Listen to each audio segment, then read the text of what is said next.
I was going through a box of digitized fair catalogs from the early 1900s, the kind of research that usually means 3 hours of squinting at typefaces and trying to decode 19th century committee language, when I stopped completely. There was a photograph. Black and white, slightly overexposed the way photographs from that era tend to be, but sharp enough that you couldn't misread what you were seeing. A group of men in traditional dress, sitting behind a wooden fence. Around them, a crowd of white Americans in their Sunday clothes, pointing. Some were smiling. A few children pressed against the barrier to get a closer look. And underneath the photograph, in small block letters, a caption from an official fair program that described these men as living exhibits. Not performers, not guests, exhibits. I sat there for a long time. Not because I didn't know that racism existed in 1904. I did. But because of something specific about that image. The ordinariness of the crowd. The casualness of the caption. The complete institutional comfort radiating from every element of the frame. This wasn't hidden. It wasn't controversial. It was a selling point. And the more I pulled on that thread, the more I understood that what I was looking at wasn't just a photograph. It was a doorway into a chapter of American history that the official account has treated, with remarkable consistency, as a footnote. The 1904 Louisiana Purchase Exposition, held in St. Louis, Missouri, was by almost any measure the grandest World's Fair the United States had ever staged. It celebrated the centennial of the Louisiana Purchase, the transaction that effectively doubled the size of the young nation. And it drew nearly 20 million visitors over the course of 7 months. 20 million people. To put that in context, the entire population of the United States in 1904 was roughly 82 million. That means approximately 1 in 4 Americans attended. The fair covered 1,200 acres of forest park. It had more than 1,500 buildings. It introduced American consumers to the ice cream cone, to iced tea, to the hot dogs served in a bun. It was marketed as a monument to progress, to civilization, to the triumphant arc of human development. That framing was not accidental. It was a thesis, and the human exhibits were the evidence. The man most directly responsible for designing the exhibit that stopped me cold was William John McGee, a former head of the Bureau of American Ethnology, a man who by 1904 had accumulated enough institutional credentials to give his ideas the weight of science.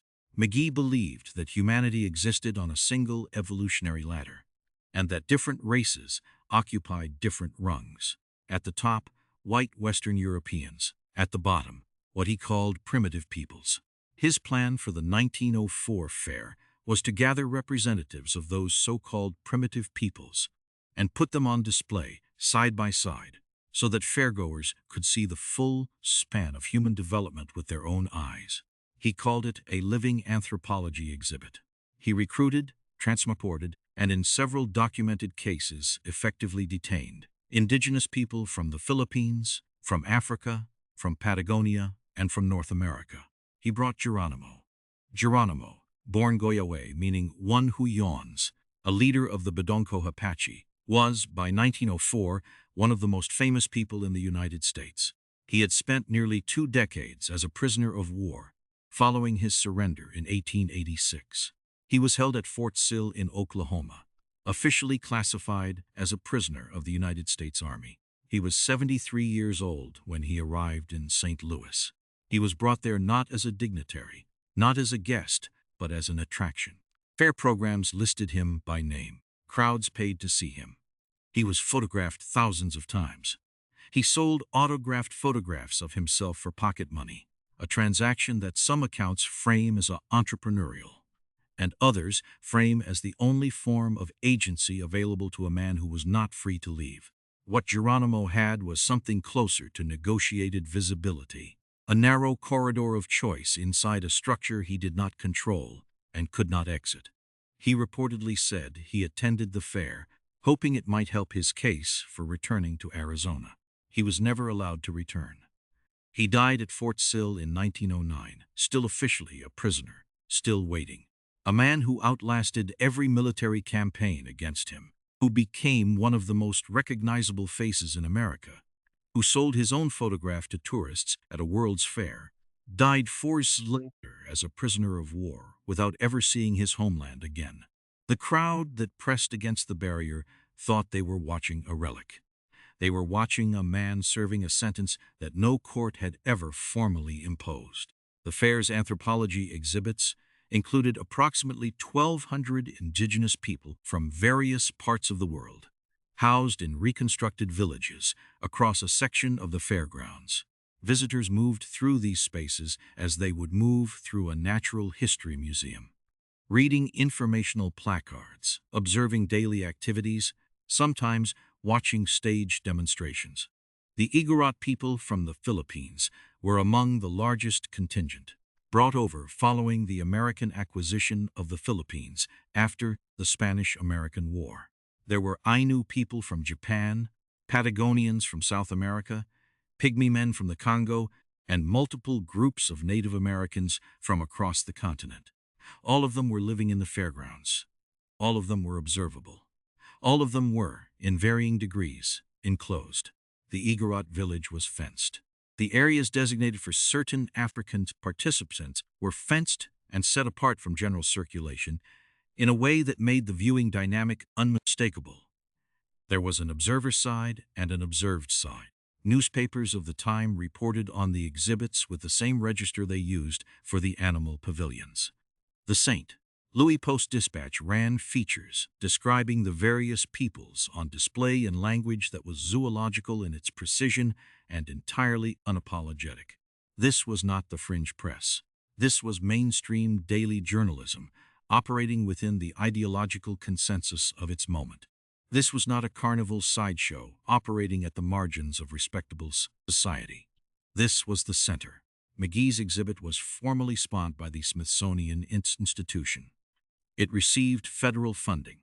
It was endorsed by prominent scientists, by government officials, by the academic establishment of the era. The racial hierarchy it demonstrated was not a controversial opinion in 1904. It was the operating premise of American anthropology, American law, and American civic life. The Supreme Court had ruled in Lone Wolf v. Hitchcock just 1 year earlier, in 1903, that Congress had plenary power over Native American tribes and could unilaterally abrogate treaties without consent and without judicial review. The decision effectively declared that indigenous peoples had no legal recourse against whatever the federal government chose to do with their lands, their bodies, or their lives. McGee's exhibit didn't exist despite that legal structure. It existed because of it. The fair hosted what organizers called Anthropology Days, a series of athletic competitions in which the indigenous and colonial peoples on display were invited to compete in Western Olympic-style events.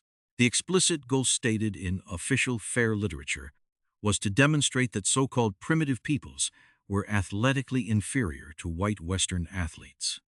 When indigenous competitors turned in competitive times and distances, which several did, the results were either dismissed, reframed, or simply not reported with the same prominence as the failures. The narrative required a conclusion, and the data was shaped to fit it. And then there was this: the 1904 Olympics themselves were held in St. Louis, attached to the fair. The same grounds, the same months, the same institutional infrastructure. The modern Olympics, positioned globally as a celebration of human athletic excellence across nations, ran simultaneously with an event explicitly designed to rank human beings by race. Athletes from around the world competed for gold, while 1,200 human beings lived in ethnographic villages a short walk away.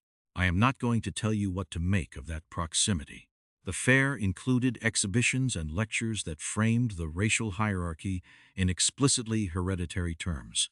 The argument was that the observable differences between peoples were not social or economic or political. They were genetic, permanent, and determinative.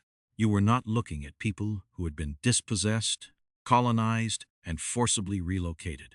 You were looking at the natural order of things. A group of Ainu visitors, having spent weeks being observed and catalogued, were taken to see a demonstration of modern American industrial machinery. Accounts described the visit as educational, a chance for the participants to witness civilization in action. One account noted with evident satisfaction that the Ainu observers appeared overwhelmed and confused by the machinery. This was taken as confirmation, as proof of the hierarchy. What the account did not record, and what I keep thinking about, is what those men actually thought.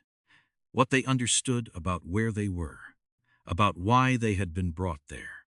The historical record gives us the observer's satisfaction. It does not give us the observed person's interior. That absence is not accidental. It is the structure of the exhibit carried forward into the documentation. There was no protest filed with the fair's organizing committee from any major American institution. No congressional inquiry. No editorial in a major newspaper demanding the exhibits be shut down. The fair closed in December of 1904. The final attendance figure was 19.7 million visitors. It was declared a triumph. McGee went on to further academic appointments. The indigenous participants were, in varying degrees, returned to wherever they had come from. Some to reservations, some to colonial territories, some to situations that the historical record does not clearly resolve. Geronimo went back to Fort Sill. The fair's official history devoted extensive attention to the pavilions, the architecture, the food innovations, the attendance records. The human exhibits received considerably less sustained attention. Not because they were considered shameful, because they were considered ordinary. McGee had no formal degree in anthropology. His academic appointments were based largely on self-presentation and the institutional momentum of a career built on confident assertion. A man with genuine scientific training who examined his methodology would have found it circular at every level. He designed exhibits to prove a theory he had already concluded was true.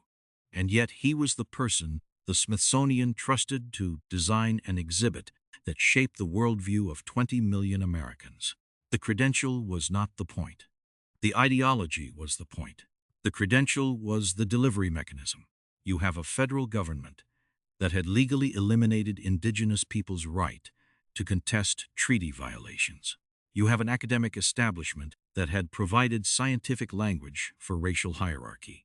You have a popular press that transmitted that language to a mass audience without critical friction.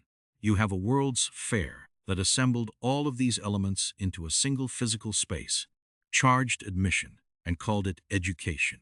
You have an Olympic Games running simultaneously that embodied the aspirational version of the same hierarchy. None of these systems needed to coordinate explicitly. They were all pulling in the same direction, because they were all built on the same premise. The exhibit did not create the ideology. The ideology created the exhibit.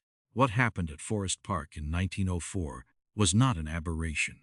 It was a demonstration of what American institutions believed about who counted as fully human, about whose consent was required before their body could be used as evidence. The fair wanted to show America at its best and the world at its most legible. And in that aspiration, it showed something else entirely. The architecture of a belief system so confident in itself that it required no argument, no justification, no complaint procedure. 20 million people walked through, and almost none of them wrote home to say, "This felt wrong."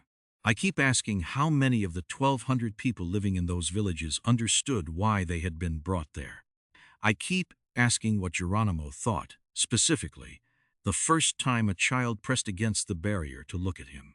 I keep asking what it means that the same federal government that displayed indigenous people as evidence of racial inferiority was simultaneously administering reservations that had been deliberately stripped of resources. I keep asking why the standard historical account of the 1904 World's Fair still leads with the ice cream cone. I keep asking what it means that when people did object, and some did, quietly, in letters and in indigenous language newspapers, their objections did not enter the record that most Americans eventually inherited. I keep asking who decides what gets recorded as a complaint.